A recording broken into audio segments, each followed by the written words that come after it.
Well, I think it's the most severe situation I've seen throughout all these years. I've covered Burma, and I've covered Burma for more than 40 years. I've never seen a situation like this before, where there is fighting not only in the frontier areas, but also in the Burmese heartland.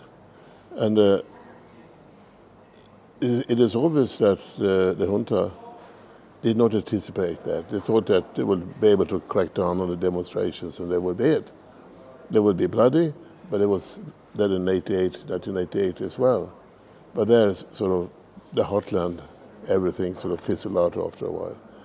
But they didn't happen this time because I think what happened during the years of relative openness from 2011 to 2021 was not what many people have claimed it was, some kind of transition to democracy. There wasn't a transition to anything because before all this happened, the military had already drafted and promulgated a new constitution which guaranteed the supreme power. They could afford to open up the country. And they felt at that time that they had to open up the country because they were becoming too dependent on China. It was as simple as that. But in order to improve relations with the West, they had to make a number of concessions, like to release political prisoners, allow political parties to operate openly, to respect press freedom and so on. And they worked, And almost overnight, Burma turned from being the international pariah to being the darling of the Western world. Everybody went there.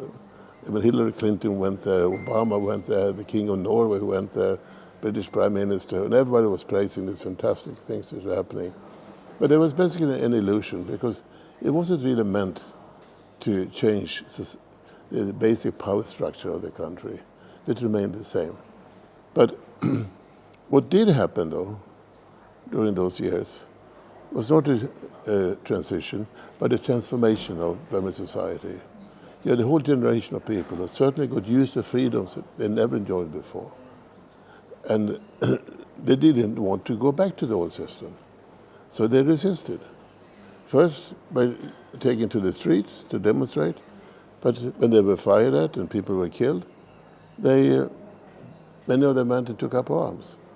So we're seeing this proliferation of resistance armies all over the country, including the heartland. That is something that is new. And there's been no fighting in the central heartland since the 1970s, when the Communist Party of Burma had base areas here and there.